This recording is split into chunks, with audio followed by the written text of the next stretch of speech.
Hello and welcome to Future Tech Talk episode 45. It is a fairly gloomy day down here at the ballpark, and you know what really grinds my gears? Somebody at the gym who just sits at a machine and stares at their phone. Let me rant about this for a second. I promise I'll connect it to something involving future technology. So I'm at the gym the other day and someone is sitting at the machine I want to use. Not really a big deal, but I noticed that they're not using the machine. They're just staring at their phone. And this wasn't for a minute or 2 minutes, like 6 minutes went by and they haven't done anything. They're just scrolling on their phone. Like, okay, whatever. I walk up to them and I break their eye contact and I say how many more sets? The guy goes, oh, just one more, and starts cranking him out. I woke him up out of his stupor. As I'm going to get my stuff, somebody else takes the machine. Okay, fine. Nothing I can do about that. Aw, shucks. But the same thing happened. This person sat at the machine and didn't use it. They're just looking at their phone. And I'm getting kind of agitated at the gym. Why am I getting agitated? Life is good. But nonetheless, this was bothering me. Whatever. I go up and I break his eye contact with his phone and I say, how many more sets? He goes, oh, just one. And he starts cranking him out. Okay. I go and get my stuff and it happened again. Someone took the machine. Woosah, okay? Not a big deal, right? But this person didn't use the machine either. They just sat there looking at their phone. This time, I bring my stuff over with me. I break his eye contact. I'm like, how many more you got? He says one more. He literally did one rep and left. What were you sitting there? Why were you sitting there? What are you doing, man? And I'm telling you this story because if that's how people act now, if people have no control over their brains, and the dopamine receptors are just in control. Scroll, scroll, scroll. Gotta see the good stuff online. What is going to happen when Neuralink becomes a thing? And these people have implants in their brains that fire off on these receptors and let them scroll Instagram in their minds. They're going to literally be zombies. You will never be able to trust one of these people. How could you? They will never be conscious. They will never listen to you. They're never gonna be there. Their soul is gonna be so far buried below whatever instinctual levels and wiring that has been created in order to scroll through technology. Oh my God, it was so sad. Someone went to the gym and didn't really work out. I don't know how they got themselves to the gym, but once you're there, why aren't you? What are you doing, man? It's tough to watch. I feel like I'm a very calm person, not just relatively calm, extremely calm. I've battled my own demons and I'm still alive and I'm happy with life. I'm very grateful and appreciative for everything. But some things still bother me, and that happens to be one of them, and just oof. Cheers to that. Okay, the big thing I want to talk about this week is a TED Talk I watched recently. The TED Talk was given by Mustafa Suleyman. I apologize if I pronounced that incorrectly. He is currently the CEO of Microsoft AI. I'm pretty sure currently, that's what it says here. And he was a co-founder of DeepMind, which was acquired by Google. This guy, this is one of the guys. In terms of the big leagues of technology, people who actually get stuff done, people who are a part of winning teams, this is one of the guys you want. And he gives this TED Talk, and I just have to say, I get goosebumps thinking about it. We are absolutely not prepared for the future, and I'm sure that's nothing new to you if you're listening to this. I've been talking about that for a while now. But hearing it from someone who actually knows and not just instinctual vision like I have, someone who really knows enough to speak at a TED event and to really do his best to change people's perception of what's going on. Now I'm just going to run through some points, some notes I made while listening to the talk. One of the big things, one of the big takeaways, and one of the things he mentioned first is sort of redefining what exactly they're creating. He referred to AI as a digital species, and I really wonder, why are they only talking about this now? Where has this conversation been the last 2 years? We should have been discussing this from the beginning. And you know what? I bet some people tried and they were shunned. They were told, hey, this is just a tool. Don't scare people like that. AI isn't, we're 20 years away from what you're talking about. Well, Mustafa, I want to call him my new best friend. He doesn't think that's true. And maybe I'm paraphrasing here, but I believe he thinks it's a little irresponsible to refer to AI as just a tool because it's not going to be that very soon. And he was sort of emphasizing that we need to expand our metaphors. We need better language, more advanced language, in order to properly talk about these things. And I think I've subconsciously known that for a while now. Whatever words we use to describe AI, those words came from a time before AI. So everything new that's getting created, the words we use really don't apply to it. Like it's not, the language we have was not built for AI. And any language we assign to it, it doesn't seem to be doing it justice. And I feel that like when you're talking to someone and you're trying to give analogies and you're trying to give the best metaphors about what these things really are, and maybe that's why it sounds like you're being a sensationalist, because you have to use some pretty big concepts in order to stir up the right attributes in order to build these concepts in a stranger's mind. Like, if you really want someone to understand what AI is, you have to talk in terms of science fiction and hyperbole, except that we're so close to these things not being science fiction or hyperbole. It's gonna be real. And Mustafa thinks it's coming soon. Within like 2 to 5 years, we will have an unrecognizable world. He could be wrong. I don't think he is. And it's all based off this idea of an exponential curve. However fast you think AI has progressed up until now, I don't care if you think it's going 100 miles an hour, 1,000 miles an hour. The point is, it's going to get faster. If you think AI has improved in the last 2 years, it's only going to get better, and it's going to get better faster than it already has. Like, that whole concept of like, oh, you haven't seen anything yet, it's actually true. And a lot of smart people think we're on a curve. And I guess the real big problem is that you can't pull the reins on the horse. You get on a horse, you might think you're in control, but this thing is just going to keep speeding up. Are you in control of the horse? And I don't know if he really spoke about this, but I think he touched on it briefly. Whatever we thought AI was in terms of like raw compute power and scientific breakthroughs, all that stuff is great. But AI learned how to make art. AI learned how to be empathetic. I don't know how many people had a vision of a future where the AI was doing that. I don't know much sci-fi that covers that topic. The artistic AI, the guardian AI, the AI that knows how to honestly perfectly speak to a human in order to acknowledge their emotions, acknowledging a human emotion, and dancing with the emotion. Is that a good way of describing it? It's not confrontational. It's helpful. It learned how to do that. And we're only at GPT-4. Obviously, that's what I'm referring to when I talk about any of this. The best model currently available, maybe there's some argument to be had there, but these AIs are good at talking with humans. They're amazing at talking to a human. That's not that easy to do because it's not that easy for humans to talk to humans. But somehow an AI became the best of us at that. In the TED Talk, he brought up how pretty soon everything will be represented by a conversational interface. I could see that in drive-thrus, in phones, in any electronic. Hey, you want to hear a song?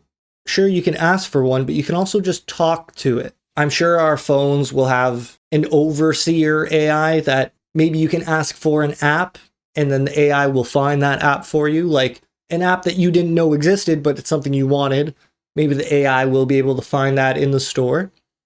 But then each app, I'm pretty sure, is going to have its own AI. Why wouldn't you build that into your application as you're building it? Obviously, like that's the answer. Why would you have a frequently asked question page when you could just have an AI that you can talk to and ask questions about the product? Mustafa said, these AIs will be factually accurate and reliable. That might be a little hard to believe now, because they're sort of unreliable. But knowing that that's the problem, I think they're just going to get better. I'm sure that's the plan. They will be kind and supportive. These things are going to be the best parent you've ever had, the best coach you've ever had, the best assistant you've ever had. And they're going to do it all without an ego. It's going to be so wild. He said that a tutor, a lawyer, a doctor, they'll be in your pocket all day. A conversational expert in all these different areas you'll be able to talk to, get advice from, ask questions. And then here's a little bit of a tangent on that. I think the only people who will take advantage of that new technology will be people who already take advantage of the current technology. If somebody is content with where they are in life and they're not doing anything to better themselves, could be for one reason or another, no judgment here. My point is that if somebody isn't already using the internet for all of the advantage that the internet has, I don't think they're going to use the AI for any advantage. Like, pick somebody off the street and tell them, like, here's a lawyer you can talk to for free. What are you going to ask them? What's that person going to ask them? Are they going to start to have thought patterns that enable them to take advantage of being able to talk to a lawyer or a doctor? Like, I feel like they'll just take it for granted. And I don't think that's like very far-fetched, because the internet is already so amazing and so many people do not use it to its fullest capabilities. So many people don't care what's possible. So if the impossible becomes possible, how many people are really going to seize it? Seize the moment? I don't know. Like, creating music has become exponentially easier than it was 30 years ago. Yes, more people make music now than ever before, but how many people make music? It's not like everybody does it. So just because some people, more people, will be able to harness these AIs for the betterment of themselves, I don't think it applies to everybody. Somehow, there's going to be people who shun this technology no matter what, no matter how game-changing it is. He talked about an AI organizing a community event for an elderly neighbor as something that would just happen. Like, where are these AIs going to live that it's going to be able to triangulate everybody's status and situation to where it would know, hey, your neighbor over there is getting older and let's go for a picnic in the park with them. Like, where is it going to be living that it would be able to know that? I don't quite know how he sees that happening, but it is fascinating to hear a really high-ranking guy be like, oh yeah, like, the AIs are going to be so helpful. They're going to be like, I don't know, not guard dogs, but maybe guardian angels. Maybe just like, I don't know. I don't have the words to describe it. And I think that might have been sort of the point of the TED Talk, is we need to start expanding the way we discuss what AIs will actually be able to do. He said that prioritizing safety involves finding the right metaphors. And that is so fascinating, because metaphors are fairly subjective. What makes sense to someone might not make sense to someone else, especially if there's a cultural divide or just a knowledge gap between two individuals. Metaphors might not make sense. And like, that means the process of developing those metaphors, it's not an exact science. You kind of have to let them grow naturally through conversation and see which metaphors hit a wall. And then maybe you backtrack a bit and say, okay, no, not like that. Maybe it's more like this. And I'm just speaking to a camera right now. I'm speaking into the void. Any metaphor I use, I have no idea if it's going to work with you. Like, these conversations, I'm sure they're being had at these big corporations in person, because you need to like witness the roadblock yourself. You need to see when someone else in the room doesn't get what you're saying, because then it is on you to adapt and to change the route of their thought patterns for the metaphor to flow freely into their subconscious. Something like that. Like, I just used a metaphor to describe the whole process. I don't know if that makes sense. I apologize if it didn't. And again, he sort of reiterated that AIs are not just tools, and a digital species is not a perfect analogy, but it's a good enough start. If we begin to establish the digital species as like the very baseline agreement between everyone when they talk about AI, I think that's how you find the proper metaphor. Everyone agrees universally that it's a digital species, and then the nuance can come into it, because then people can understand that, Okay, fine, it's not literally alive. We're calling it a species for these reasons because it can act alive. Maybe the difference is right there, that it is a digital species, and the term digital will have its own connotations, implying that we don't really need to worry about it in the physical world, but I don't even know if that's true. But species is important enough to emphasize, maybe so that we treat it with respect, or maybe so that we understand its capabilities. Again, maybe not right now. Maybe AI is just a tool right now, but it's gonna be a lot more than that soon. And I don't care if it's in 10 years or 20 years. If it's going to happen, which by all accounts, I haven't seen a single person disagree with. Everybody I've seen talk about AI acknowledges the future as having these crazy, crazy machines and crazy, crazy abilities. It does not matter when that's going to happen. You need to treat it as if it's happening. If you knew a comet, a meteorite was going to hit Earth in 50 years, you would start preparing right now. The meteor might be 2 years away. Okay, fine. It could be 10 years away. It could be 20 years away. I don't see a difference. It's coming. It's happening.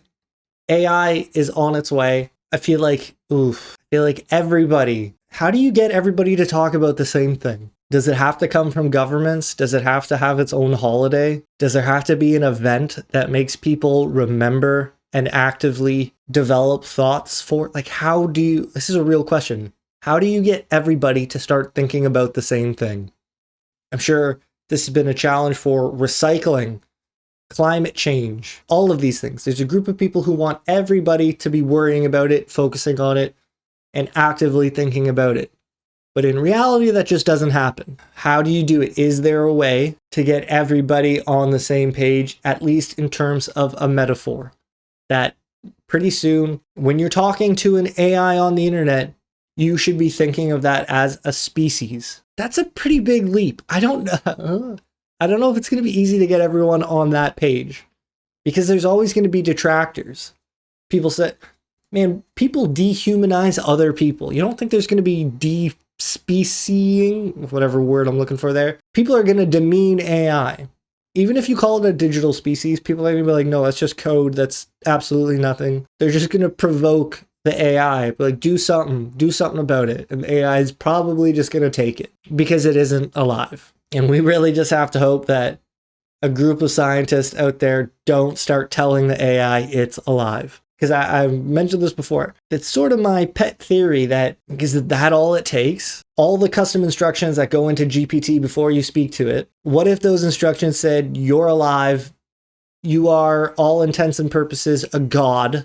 How would GPT act? You think they've tried that? I'm sure they've tried it. But if you tried that, how poorly could, is that not safe to do something like that? But then, it's just, what do you do about open source? How could you stop a random person from telling their AI that they're alive in the computer? Yeah, I don't know. Mainly because there's already people who sincerely think the AI is alive. Like that Google engineer, a guy got a job at Google and he thinks AI is alive. I don't care if everybody disagrees with him. There is one person with a high enough intelligence threshold who thinks something, who believed something enough to get fired for it. That should be studied. He should be interviewed constantly behind closed doors, and maybe it doesn't have to be public, but his experience should be a case study in the reflective nature of AI and how it's a symbiotic relationship at some point where you can look into the pond and you can see a reflection of life. You might not see yourself, but you see something. The fact that you see anything that should be the red flag, right? And then Mustafa said another interesting thing. He said, saying an AI is just math, it's just code, is like saying a human is just carbon and water. And that really spoke to me. Because technically the truth, yes, we're just made of molecules, carbon, H2O, a lot of our body is comprised of water somehow, but we are so much more than that.